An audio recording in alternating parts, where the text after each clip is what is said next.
A few weeks ago, I had some friends call me and tell me that one of their close family members had contracted COVID and it wasn't looking good. So they asked me if I would consider building a cremation box for them. And I, of course, said yes, uh, not realizing that this project would be the most emotional project of my woodworking career thus far. I asked them if I could share this project through a video, and they gave me permission to do so.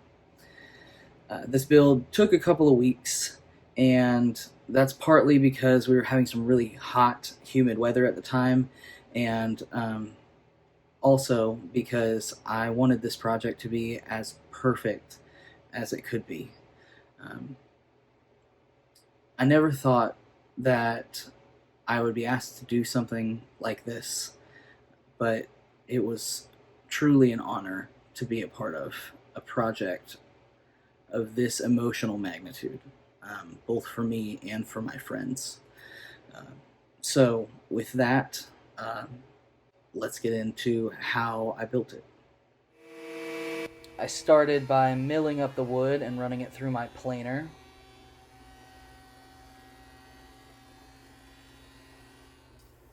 And then I cut miters. This is going to be a waterfall grain, so that's what you're seeing here, is each panel runs directly into the other one as if I didn't cut anything out. But as you can see right there, I cut those little triangles out. That way the box will fold up to be one unit. Next, I moved on to sanding all of the edges flush, and then gluing a little strip of yellow heart on the top.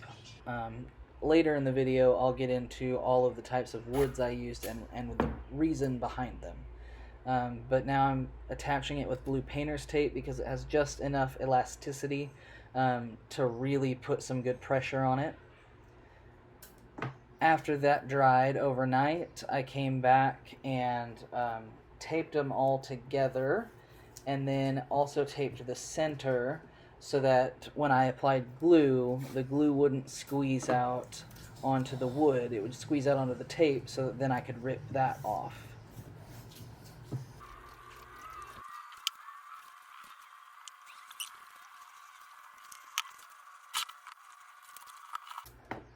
After I folded up the box and got it all taped together, I then applied some pressure going the other way with the blue painter's tape, and then set that to dry overnight.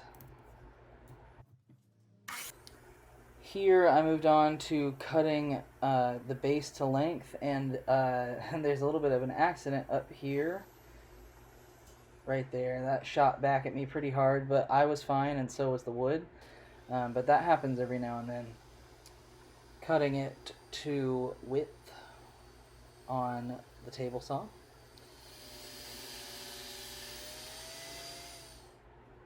And then we've moved on to a very satisfyingly messy glue up.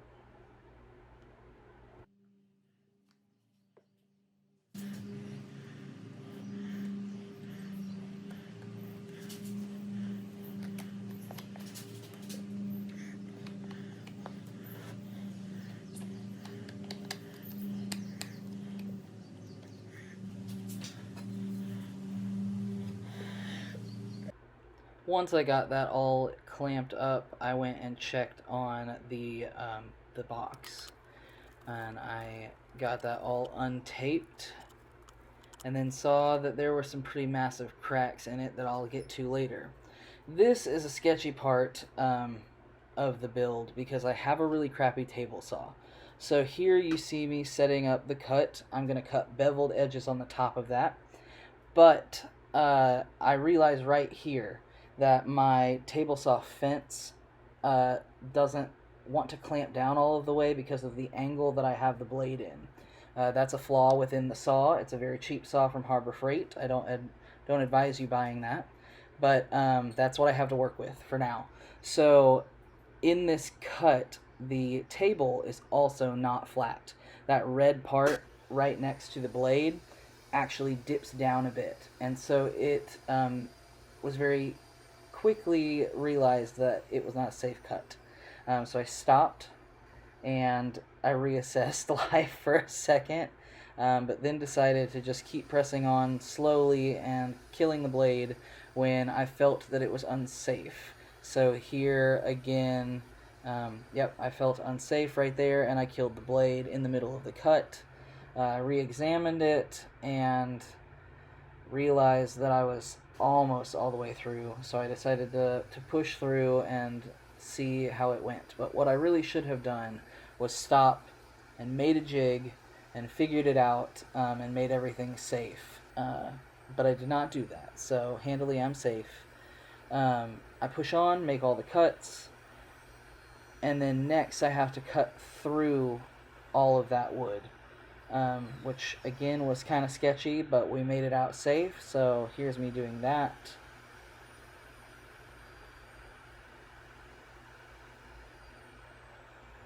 It came out pretty rough, as you can see, but I'll clean that up later.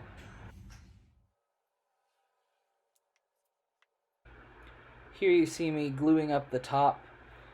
The base is what will be removable so that they can put the cremated ashes into the box. So the top will be with the box forever. I spared you all of the hours of sanding, but I did give you a little clip into the sanding. This is the final sanding before we moved on to filling the cracks in the wood.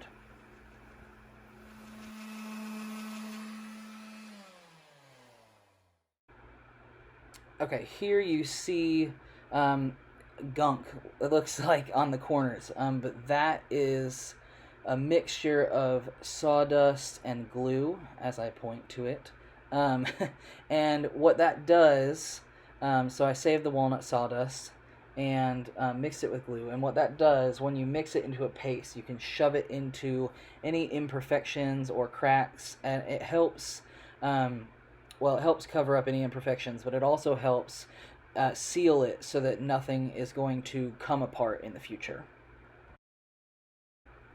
Once you have applied that and it's dried, it just sands away and fills in all of those cracks beautifully.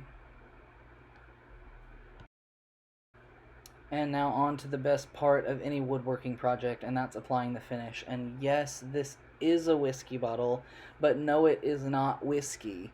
It is wipe-on polyurethane, but the can that it came in wouldn't open one day, and so I busted it open and put it in that because I wasn't about to waste polyurethane.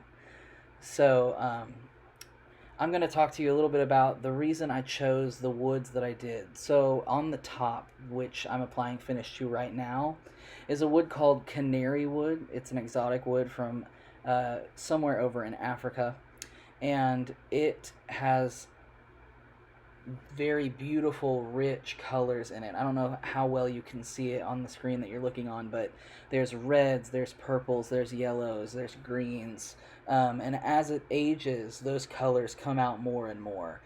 It's the most beautiful wood I've ever seen in my life, and at least to date. And so that's why I chose that for the top. For me, that represents paradise, heaven, where this woman is going.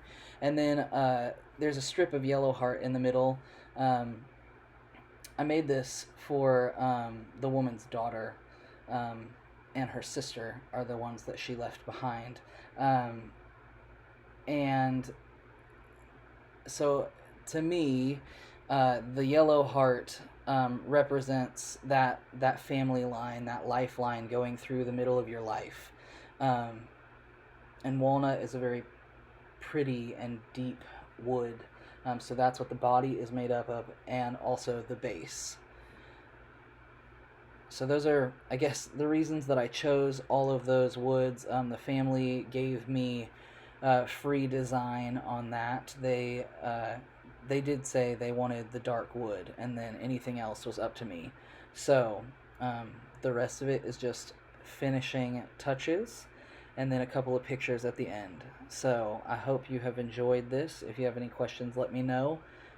Again, it was one of the most rewarding projects I've worked on, and also very emotional. So I'm grateful that I had the opportunity to do that.